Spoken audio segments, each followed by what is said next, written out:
I mean, I guess she's not wrong with that one. But I think it's not an excuse. Everyone's playing a back-to-back. Everyone has this kind of rough schedule. For us, we get another opportunity tomorrow, and we got to capitalize on it. Dallas is a team that's hungry for a win, and we talk about this. We are circled on everybody's schedule. Everyone, no one likes us, right? So everyone in our locker room, that's the only type of people that we have that we can lean on, and we got to be better in that area. We have got to stay disciplined. We have Athletic franchises encounter intricate obstacles when coordinating varied characters and conflicting ambitions within squad settings. Current events have exposed substantial friction impacting group cohesion and performance outcomes, emphasizing the vital role of competent guidance and institutional atmosphere supervision. Media sessions following contests have offered extraordinary glimpses into internal squad relationships, with seasoned athletes recognizing ongoing separation within their franchise. These disclosures illustrate how insufficient direction permits small disputes to transform into major institutional difficulties influencing gameplay results and work conditions. Before we get into that, salute to AC Nation. He made a video yesterday talking about the Natasha Howard play, where Natasha Howard decides that she'd rather rub up on Ezi Magnabor's leg. I don't know what's going on. Oh, that was Nneka Ogwumike, excuse me. She checks out Nneka. Oh, Nneka, are you okay? Are you okay, sweetie pie? Are you doing okay? Much more care, much more concern, The notion of divided squad atmosphere surfaced during recent media appearances, where veteran competitors described colleagues functioning as isolated units rather than coordinated participants. This description implies essential collapse in dialogue systems and mutual goals that normally characterize thriving sports institutions. Earlier institutional guidance had established numerous group strengthening programs aimed at promoting solidarity and shared mission. These efforts encompassed leisure pursuits, collective tasks, and organized social exchanges designed to build personal connections beyond athletic competition. to stay focused. We need to get consistent, and we got to lean on each other. And I think that we've kind of wavered a little bit on that. We have our own islands, but as one of the leaders on the team, I got to do a better job of grouping people, right? In the fourth, it's going to kill us, right? Like they scored 35 points, I think you guys said. That just cannot happen. Can't happen. But what I'm really concerned about is this right here. This point here. Discipline. We have to stay focused. We need to get consistent, and we got to lean on each other. And I think that we've kind of wavered a Such program success relies heavily on steady execution and leadership dedication to atmosphere development. When institutions undergo coaching changes or staff modifications, preserving atmosphere consistency demands intentional focus and tactical preparation from administrative staff. Present guidance seems to have miscalculated the significance of sustaining proven atmosphere methods while executing their personal strategic outlook. The discontinuation of established group strengthening approaches without sufficient replacement frameworks has contributed to witness separation and internal conflict. much more worry than anytime Caitlin Clark's been knocked to the ground, anytime Aaliyah Boston's been punked, anytime Lexi Hull's been beat up, Sophie Cunningham's been beat up. More concern about somebody on the other team than from her own team. Very interesting, Natasha Howard. Natasha Howard, she couldn't walk away. She couldn't find it in her to walk away. In fact, Gabby Williams said, Natasha, you know this isn't your team, right? She gives her a little touch. She's like, Season guidance customarily functions as a stabilizing influence during institutional changes, offering consistency and institutional wisdom that helps preserve atmosphere benchmarks. The exit of experienced competitors who formerly fulfilled these positions generates guidance gaps that require addressing through alternative methods. Current events during contests have emphasized the scope of internal splits, with competitors showing greater worry for adversaries than colleagues during physical encounters. Such conduct tendencies suggest essential collapse in squad allegiance and defensive reactions that usually define unified athletic groups. A little bit on that. We have our own islands, but That's not good. That's not good to hear. She's basically as good as said, we need to get, basically we just need to get better at being teammates. Realistically, for the I hate saying this, but this does not sound like it's a team. We have our own islands, and I understand. The observation of competitors prioritizing exchanges with opposing squad members over supporting their personal colleagues indicates deep institutional malfunction extending beyond typical competitive disputes. This conduct represents abandonment of fundamental squad solidarity concepts that establish the base of thriving athletic programs. Administrative reactions to internal disputes have proven insufficient for addressing underlying atmosphere difficulties. When institutional guidance fails to create clear expectations and responsibility benchmarks, personal agendas frequently override shared goals, generating destructive competitive settings. Media conversations have disclosed the extent of internal separation, with competitors openly addressing distinct groups within their institution. The readiness to publicly recognize such splits suggests either urgent efforts to create change or total collapse in institutional privacy and professionalism. Get out of here. Get out of here. So salute to Aka Nation for bringing that to everybody's attention. I know we saw that live, but I didn't see any videos about that. And that piggies back and goes into what we are going to be talking about today. Sophie Cunningham, in the post-game interview, speaks on this team and the islands within the locker room. Let's take a listen right here. How do you bond and stay together during this rough patch? Yeah, I think so far this season we've had a The description of colleagues as existing on distinct symbolic territories illustrates how personal priorities have substituted collaborative goals. This geographical comparison effectively demonstrates the emotional and strategic gap between competitors who should collaborate toward common objectives. Thriving athletic institutions usually showcase clearly established guidance, hierarchies, and dialogue systems that avoid the creation of competing internal groups. The lack of such frameworks permits personal preferences and individual connections to override professional duties and squad goals. Every single team. I absolutely understand on every single team that like team players and teammates are going to be different. People are going to get on with better with some people than others.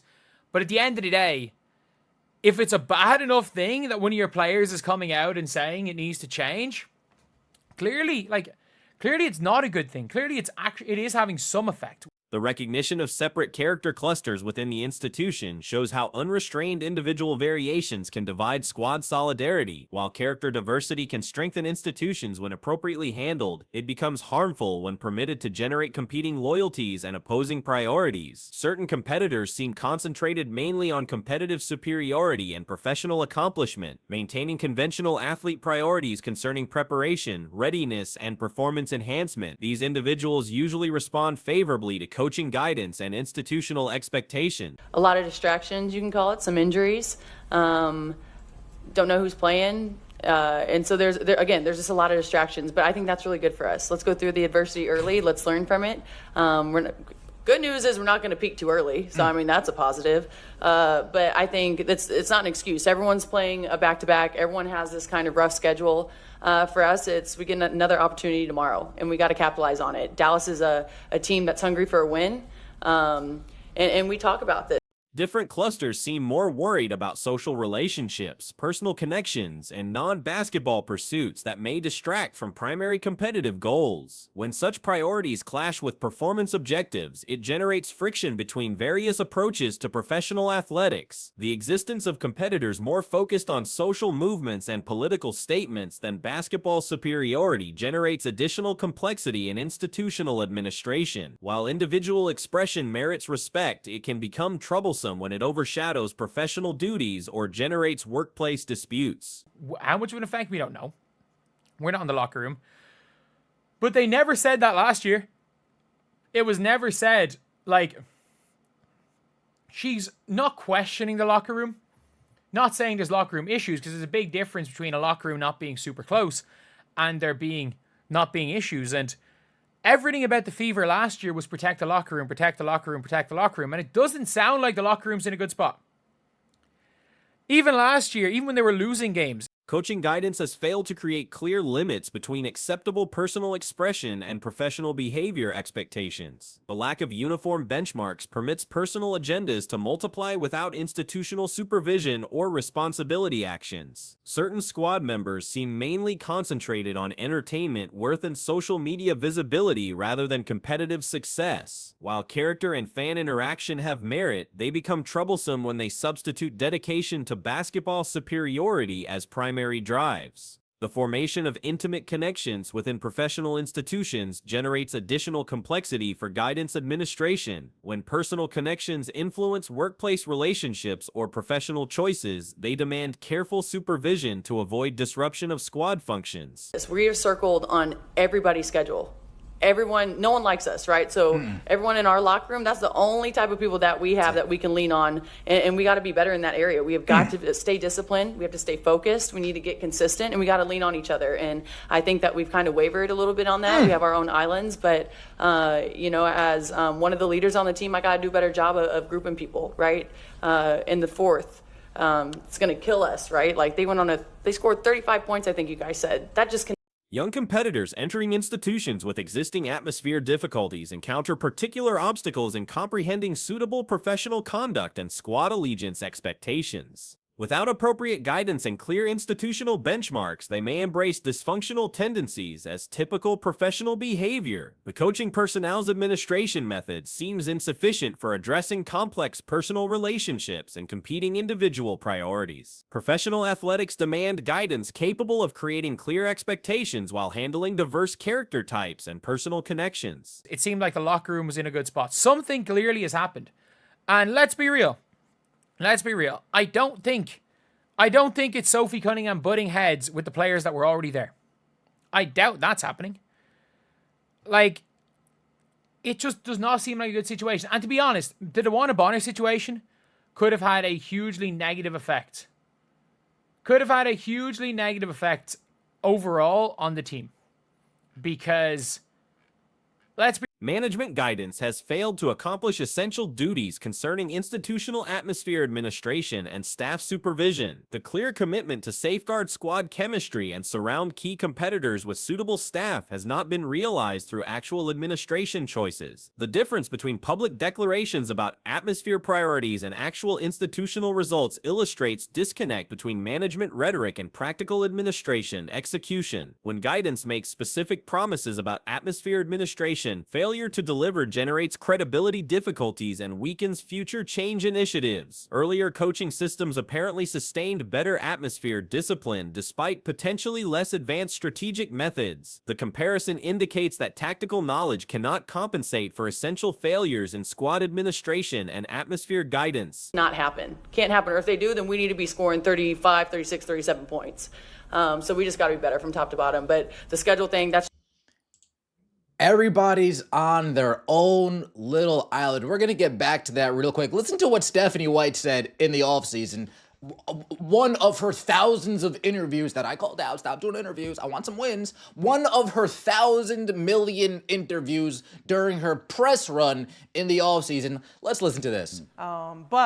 The present circumstances demonstrate how institutional change demands comprehensive preparation that addresses atmosphere consistency alongside strategic innovation. When fresh guidance abandons proven atmosphere methods without sufficient replacement frameworks, it risks destroying positive elements that contributed to earlier success. Recovery from atmosphere separation demands recognizing existing difficulties while executing systematic solutions that address both individual conduct and institutional framework. Surface-level methods that ignore underlying malfunction rarely create sustainable enhancement in squad chemistry or competitive performance. Effective atmosphere restoration usually demands creating clear behavioral expectations, executing consistent responsibility actions, and forming dialogue systems that avoid the creation of competing internal groups. Such modifications require sustained dedication from institutional guidance. be real.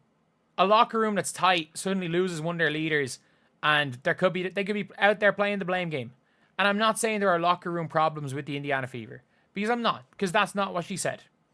That's not what she said. But there's a big difference between a locker room having locker room problems and a good locker room. Or a good or even a winning locker room. There are big differences, because let's be real. I don't know if last year's a winning locker room, but there was vibes.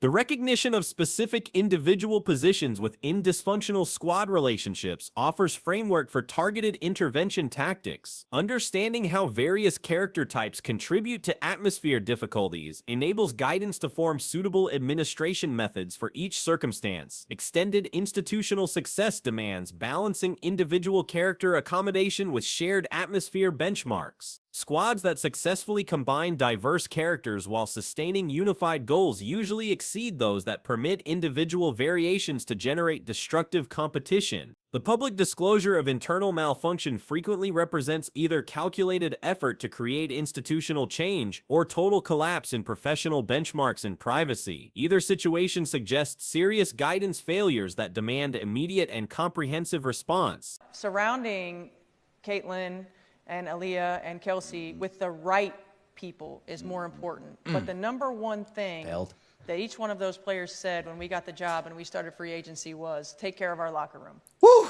And you did a shit.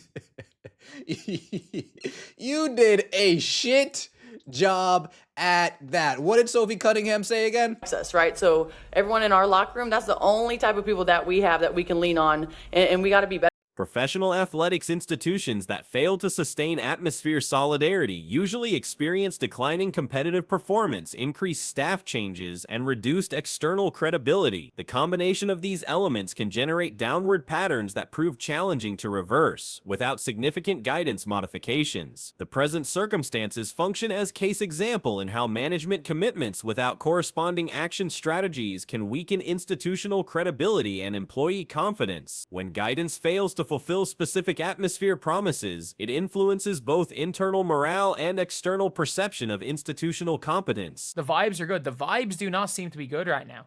And again, it's not like there's a big difference between the vibes not being good and there being locker room issues. And I'm not going to go as far as to say that, because saying there's locker room issues is a big, big accusation to make. But at the end of the day, like, this is not good. This is absolutely not good. Like the Indiana Fever.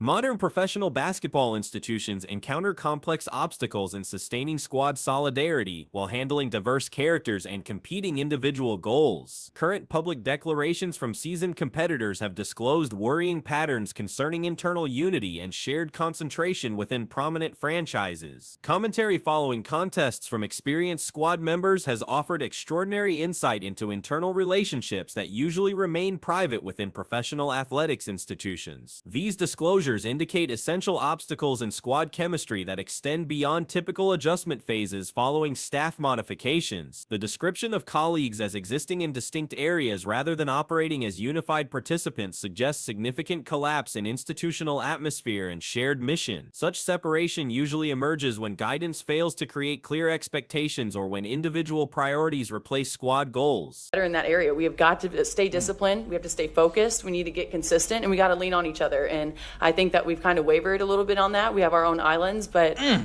you know, We got to get better at that. We waver at that. We need to get consistent. We have our own little islands in the locker room. So you know what I did, folks? Do you know what I took the liberty of doing for you fine people? Take a look at this roster. Take a look at this roster. So what I decided to do, I decided to Professional athletes naturally form varying connections and personal preferences within squad settings. However, when these variations develop into separate groups that influence competitive performance, they represent serious institutional malfunction, demanding immediate action from coaching and administration staff. The recognition that colleagues must enhance their collaborative initiatives indicates existing shortcomings in essential squad chemistry elements. When seasoned competitors publicly recognize such difficulties, it suggests either urgent efforts to create positive change or total collapse in internal dialogue systems. Earlier seasons apparently showcase stronger shared identity and mutual support despite similar competitive obstacles. The difference between past solidarity and present separation emphasizes how staff modifications and guidance changes can dramatically influence institutional atmosphere and squad relationships.